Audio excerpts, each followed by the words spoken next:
Hi, everyone. I'm here with Lukas, Meredith, and Brian. Thanks for joining me back for our roundtable Q&A. I'm happy you all made it back. I've really enjoyed all of you guys' talks, and I'm sure the audience did as well. But right now we have a couple interesting questions. And also for the audience, if you have any other questions, please just write them in the chat or in the Q&A box on your right, and we'll do our best and make sure to get to them, basically. But yeah, okay. So one question that I want to start with is maybe it will be related kind of to all of you a little bit. So I know that both Meredith and Lukas, and to an extent Brian, you guys all talked about the need for personalization in like media and advertising. But I wanted to ask, can you have too much of it, and what happens like when you get that wrong? That makes sense. Who wants to start? Yeah, I mean, I can start with a quick view. So, I mean, I think in short, yes, you could have too much with it, too much of it.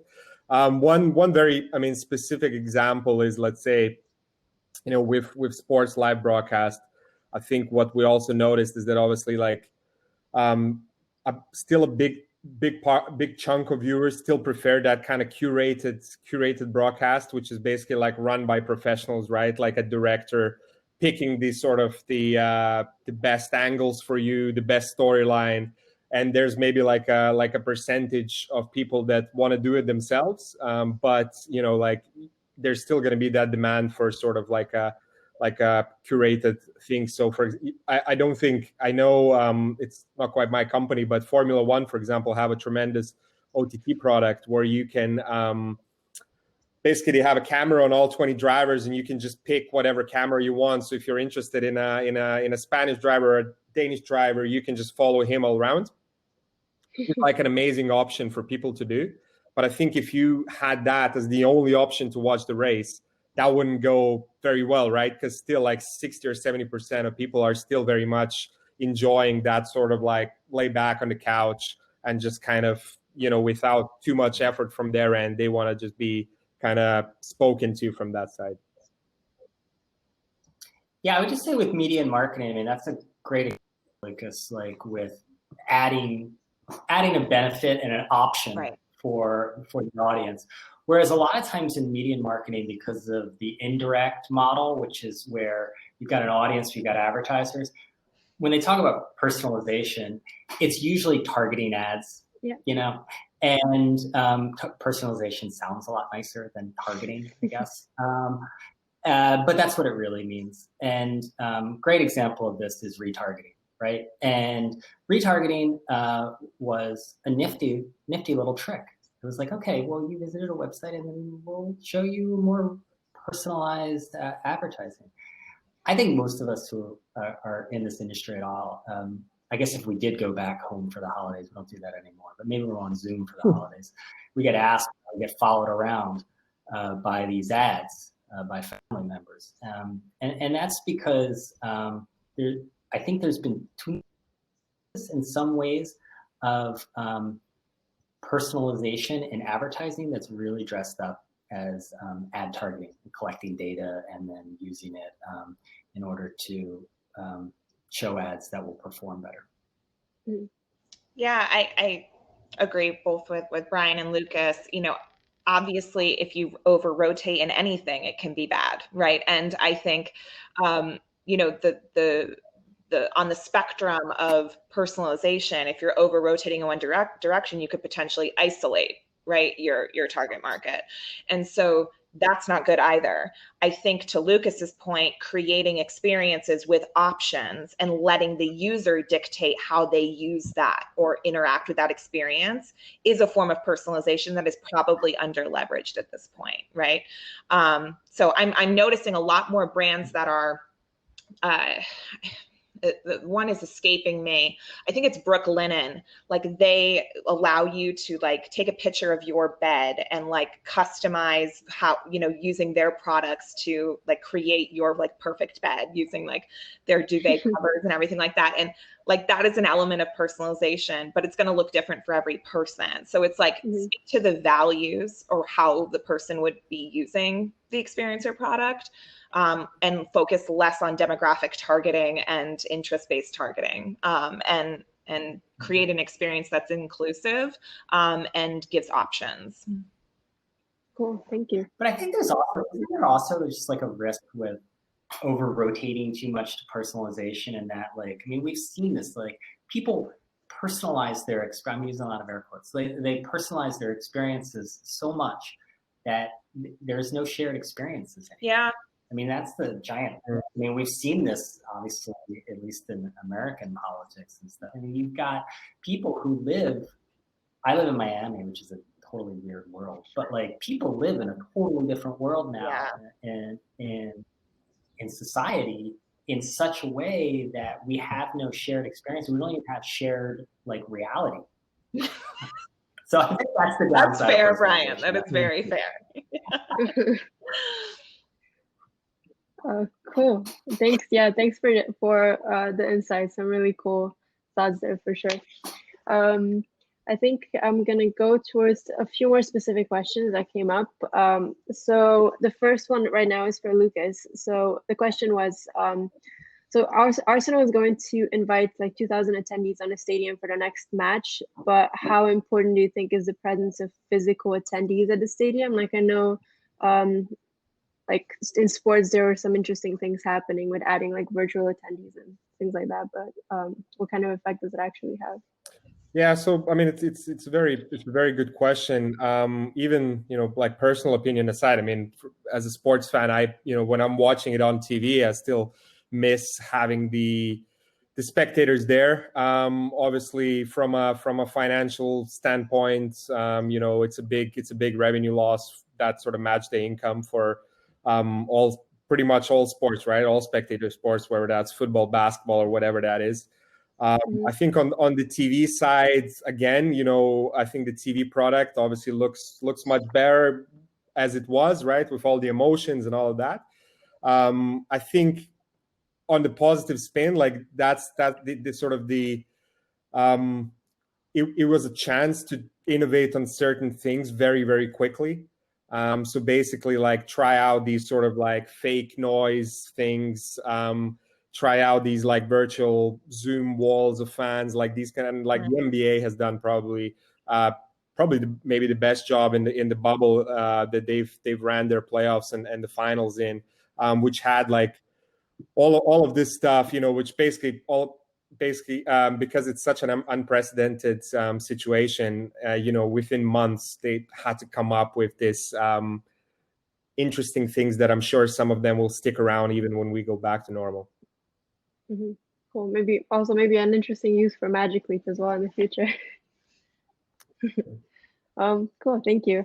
Okay. Next question I have is for Brian. So on the question of like local versus international media, which one do you think is more viable? So in the sense, so for instance, like in Georgia, there's not that much info from the tech world that is actually in Georgian, but do you think like actually just translating this from like English and other sources will still let people access this knowledge? Yeah, I mean, look, I think kind of go back to the personalization thing, and something I talked about was more, focused is better than broad, but I think, things that will resonate, for instance, like, the Georgian technology community is, I know you have to like broaden it for the region, but, it's I'm guessing it's a specific community. And I think the more specific you can get in media these days, the better, right? And so, just translating content is probably not going to do it. You're going to miss the nuance and stuff. I know here in the United States, like local news is a major issue. The local newspapers are all dying, and this is a bad acceleration, I think, that COVID has led to. And there are a lot of interesting efforts to try to set up, some is just, taking, payments from Google and Facebook as they're trying to fend off regulators. And some of it is government support, some of it is grants. And there are some interesting, more direct models of having people, pay directly for news. But to me, it's like local is the hardest problem to solve in sustainable industry. Sure, thank you. What about the role of newsletters then? Because I think it's becoming a really cool way to consume the news today. Like you also have your newsletter, and I think that's basically for me, it's like the main way that I get my tech and news in the world in general. It's interesting that email newsletters have had a rebirth, and I think two areas of growth in media that are kind of related a little bit are newsletters and podcasts. And why are they sort of more perky than other areas? And I think they are more personal. Back to the personalization quite a bit. Even the form factor is just different. I know I hosted a podcast for 6 years. I'm starting a new one again. And it's really amazing how just the fact that people listen to someone's voice leads to a connection that is completely different than say writing articles. I've been writing articles for 20 years.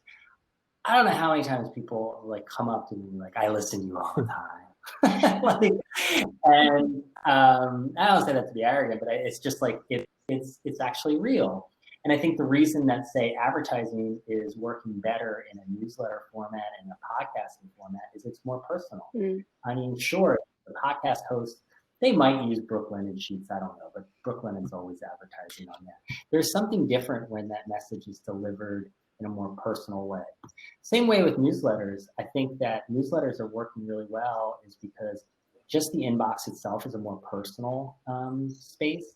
And particularly the format that the most successful newsletters are using is just a lot more personal. I mean, the best newsletters, and we talk about native, the best newsletters are similar to the kinds of emails you want to read, or from friends and family, versus just replicating a web page in an email. For sure. Can I build on that for a minute? Because I think he's absolutely right. Also, I think that newsletters and podcasts specifically kind of cater to human routine a bit more than part of my routine is not reading blog posts, right? But I wake up in the morning, I check my email and I scroll through, and I need the top. Newsletters are snackable, right? It's something I can snack on. And then immediately after I read my email, I put on the New York Times Daily podcast and make my coffee to it. And it's, what I used to commute to, right? And now it's my commute to the living room. But it's these types of platforms or mediums speak to modern routine. And I'm just getting the sense that that may be a contributor to why the adoption of those two types of media are really high right now, particularly in the pandemic. Yeah, cool. Anyone have anything to add? Cool, thank you. Habit is absolutely, like Meredith said, it's critical. Yeah. We talked all the time at Digiday, but we just wanted to be habit. We wanted to own the morning. So when we sort of started, we would only publish once a day. I remember a friend of mine was like, "Let me get this straight. You're a website, but you act like a newspaper." I'm like, "That's right." That's cool. And for a few different reasons. One was we really wanted to win the morning and to be that habit when people got up, maybe after the daily. But and that was really important. And the other thing that was important that was kind of related to that is by taking the full day, forced differentiation, because everyone was when everyone wanted to be mashable. So everyone wanted to churn out the thing 200, this thing happened. We're going to try to get to the top of Google News and get this Facebook traffic. That doesn't build habit. That builds randomness. Cool. Thank you so much. I think we have maybe time for just one last question, which I have for Meredith. And after that, we're going to probably have to wrap up. But the question is, so I know that like a big part of the audience at this conference is actually from the marketing sphere. And when you like take a more closer look, it's mostly women, but I think it actually comes from Alina. So it's, do you think that does that say something about our region, or is it also kind of the same in the rest of, in other parts of the world, also like in the US, are most professionals in marketing and content women? Or, I mean, based on this panel, that's not the case, but it's in your experience. Well, actually, this panel is actually a very good reflection of what we're seeing trends in marketing. Brian and Lukas take up more kind of C-suite and founder positions, right? And women are more in middle management or mid to senior level management. That is where that is a global trend that we're seeing, particularly in the US, is that in marketing, there's a lot of women. There's just not a lot of women in CMO level positions. So, we're chipping away at that glass ceiling. It's happening, right? Certainly events like this help, but that is generally a global trend that we see. There's sort of a critical tipping point where women sort of fall off the kind of senior level trajectory. And that's usually tied, unfortunately, to maternity leave and things like that. That's not equitable across the globe. So, we are seeing that trend. But the amount of women in marketing has consistently increased over the last couple of decades. So it is a field that's occupied by a lot of women, which is great. So we just need to level them up and make them more senior leaders in this space. No offense, Lukas and Brian. Our days are over. Maybe let's. We had a good run. Yeah. I mean, working in the sports industry, let's say it's a bit of a challenge and a topic as well over the past few years. That's for sure. Well, I was there. My time at Digiday, we did hundreds of events on media and the marketing side, obviously fashion and beauty with Glossy. And like, I will say this, the publishing events were always extremely, extremely male. Like, no line for the ladies' room at there. The marketing event was always very, I would say, majority female. And I think that's exactly speaking to Meredith's point, because our events, while we looked to the CMO, we really wanted the people who were doing the day-to-day, because they're the ones who make real budgeting decisions, right? And it was majority women. Cool. Yeah, thanks everyone for all your really cool insights. But yeah, I think this is everything. This is all we have time for. So if anyone has any more questions, you guys can contact the speakers directly through our messaging within the app as well. So yeah, please do. And also, I think everyone gave a call to connect on LinkedIn. So obviously, feel free. It would be really cool. That's kind of the point of the conference as well. But yeah, thanks for joining me. And now I hope everyone has a little bit of a stretch and gets ready for our last block of talks today. So yeah, I hope you guys can tune in for the last session. There's some exciting things in store. But yeah, thanks for joining. Awesome. Thank you. Thank you. Gonna do the Zoom bot. Bye. Even if it's not Zoom. Thanks all. Thanks. Nice meeting you, Brian and Lukas. Yeah.